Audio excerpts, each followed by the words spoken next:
DJ Bean, Trenni, Kusnierek, Tom E. Curran here with you. Tom, Bill Belichick saying he doesn't know what is going on. What do you know? What is going on with this? Should Patriots fans be worried that a big harsh penalty is going to come down the pipe? I don't know how big and how harsh it'll be. I think that we can all take some solace in the fact that at least we'll get the facts, because if there is a video that has been confiscated, I can't imagine that the NFL is going to make the same mistake it did with Spygate and not show exactly what was gained in that video. So we'll see the video, and if the video is focused merely on what the advanced scout was looking at on the sidelines, meaning just personnel, that's one thing. But if, as it was in Spygate, it focused on a coach in particular who was sending in hand signals, then went to the score and the clock, and then went back down there, then you have something that would be a smoking gun. But I can't imagine that you would send an independent contractor out to do that with a Bruins hat in the press box. It's almost like a gag. It's as if you wanted to set somebody up, you would do that. So that's the thing. Is there something to the idea of like hiding in plain sight? Because once I saw the Bruins hat thing, I was like, okay, well then there's no way. And then you spend a second on it and you're like, well, if they were trying to hide in plain sight, they would send the guy from the Dunkin' Donuts SNL gag and have him do it. In 2015, when Deflategate was unfolding, Bill Belichick had the Mona Lisa veto press conference. And in that press conference, he veered off and was asked by Jimmy Golan from AP about the videotaping and staying away and doing everything correctly.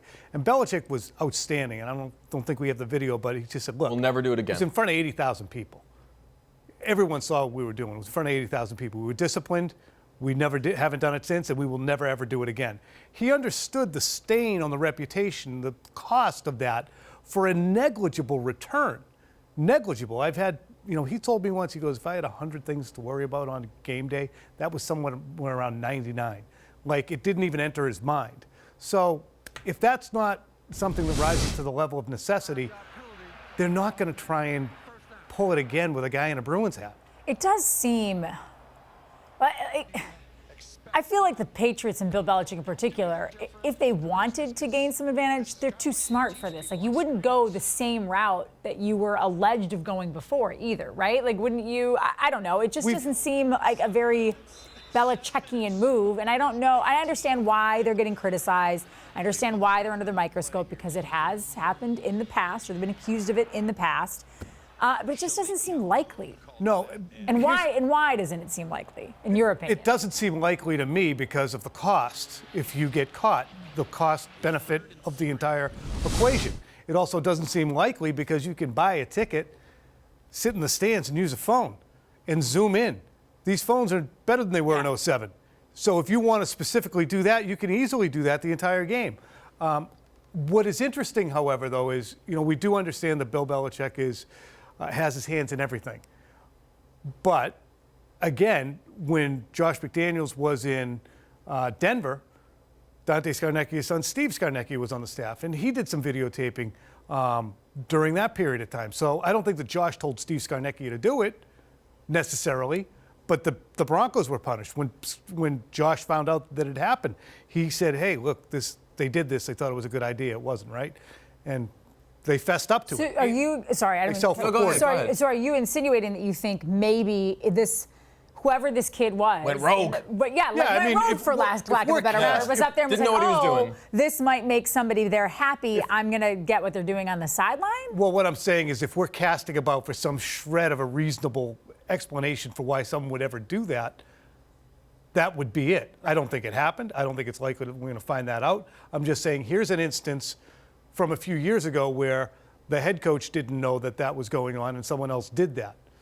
So I'm not saying that this is what happened here by any stretch. I'm just saying, if we're casting about for how could Bill Belichick possibly not know about something that went on when he's so adamant about never, ever, ever, ever wanting to do that again, does some muttonhead go over and say, hey, maybe it's a good idea? And what's the payoff of videotaping another team's sideline in 2019 relative to what it would have been in 2006, 2007? Because with more technology and more stuff that they're doing, the idea of let's get a camera on their sideline, I feel like that totally wouldn't be worth it, and there wouldn't be that payoff. No, and that's part of the reason defensive headsets were brought in. It was just offensive headsets.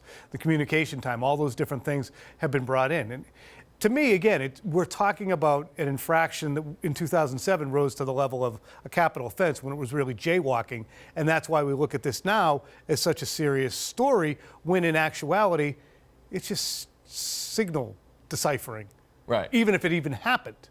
The Washington Post said today that their sources say they don't think there's going to be a severe punishment. So what do you think the punishment's going to be? What are you hearing? I'm not hearing anything yet, to be candid, but I would imagine if it's not going to be severe, it'll probably be a fine.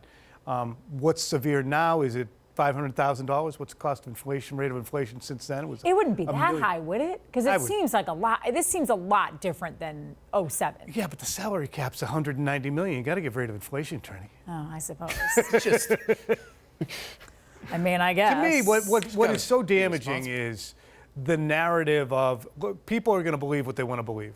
Yeah. Same way they believed it when Mike Tomlin said every time we come in here, our headsets get monkeyed Right. with in 2015, and people bought it hook, line, and sinker. It'll be the same thing now.